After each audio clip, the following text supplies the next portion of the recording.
हर साल फोर्ब्स की world's billionaire list जारी होती है। इस साल भी हुई है, जिसमें कई जाने पहचाने चेहरे हैं, जिनमें Jeff Bezos, Bernard Arnold, Warren Buffett, Larry page, Mukesh Ambani और गौतम अडानी जैसे दिग्गज हैं। और नंबर 1 की पोजीशन पर है Mars lover controversial Elon Musk, जिनकी नेटवर्थ है $219 बिलियन। अगर मैं कहूं कि ये सच नहीं है, इलॉन मस्क से भी ज़्यादा कोई अमीर सीक्रेटली इस दुनिया में है, तो क्या आप यकीन करेंगे? कई सारे वेल रिपोर्टेड पीपल और लीडर्स के एलिगेशन है और बहुत सारी रिसर्च के बाद ये नाम सामने आया है। वो है Vladimir Putin. That Putin allegedly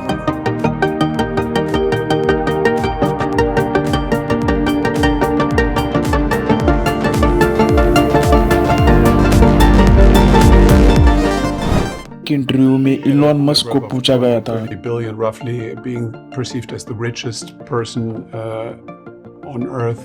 Well, Does I that think create Putin is significantly richer than me. You really do, yeah. Yes. 2000 में हुए सीक्रेट सोर्सेस से पता चलता है कि पुतिन की नेटवर्थ $200 बिलियन थी, जबकि आज वो हो चुकी है पूरी $285 बिलियन।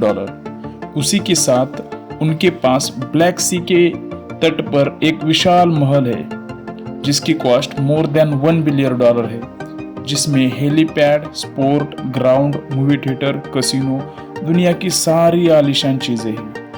ये विला नो फ्लाइंग जोन में है। यहाँ काफी स्ट्रिक्ट सिक्योरिटी है। इसके अलावा 700 कार्स और 58 एयरक्राफ्ट हैं। फोर्ब के स्पोक पर्सन ने कहा था कि पुतिन का नाम फोर्ब्स के लिस्ट में इसलिए नहीं है क्योंकि $1 बिलियन से ज़्यादा की प्रॉपर्टी को हम वेरीफाई नहीं कर सकते। ऑफिशियली देखा जाए तो पुतिन की एनुअल सैलरी सिर्फ $1,40,000 है। इसके अलावा 2 फ्लैट और 3 कारें हैं। पुतिन को लारा नाम की कार चलाना सबसे ज़्यादा पसंद है, जिसका नाम ज़्यादातर लोगों ने सुना ही नहीं होगा। उस कार की कीमत महज $50,000 से $60,000 है। जब कोई रिपोर्टर पुतिन से सवाल करता है क्या आप दुनिया के सबसे अमीर इंसान हैं, तो पुतिन इस पर काफी डिप्लोमेटिक आंसर देते हैं। वो कहते हैं हाँ, मैं दुनिया का सबसे अमीर इंसान हूँ, क्योंकि रूस जैसे महान देश का प्रेसिडेंट बनने का अवसर मुझे यहाँ की जनता ने दूसरी बार दिया है। अब यहाँ पर 2 इम्पोर्टेंट क्वेश्चन है। How Putin became richest man of the world और why this is not public.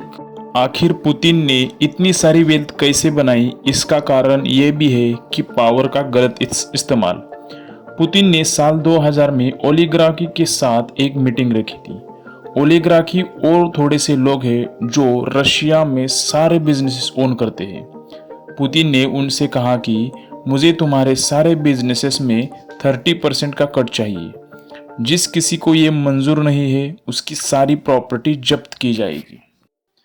इतनी सारी प्रॉपर्टी को हाइड करने में पुतिन ने अपने दोस्तों की हेल्प ली, जिनमें शामिल थे आर्किडे रोटेनबर्ग, काइरिल शामिलोव और पुतिन की जीएफ एलिना। पुतिन की बीवी का कहना है कि पुतिन और एलिना की एक बेटी भी है। कुछ साल पहले पनामा और पेंडोरा पेपर लीक हुए थे। इनमें कई सारे नाम पुतिन के दोस्तों के थे और साथ ही में पुतिन के गर्लफ्रेंड का भी नाम था। This ट्रेमेंडस wealth is not public because ये सारी संपत्ति करप्शन और इलीगल तरीके से कमाई गई है। अगर ये सारी वेल्थ का पता चलेगा तो पॉलिटिकल करियर खराब हो सकता है और उस वजह से पॉलिटिकल पावर तो जाएगी ही जाएगी और पूरी वेल्थ भी चली जाएगी। That's it for today's guys. अगर वीडियो अच्छा लगा तो लाइक और सब्सक्राइब कीजिए।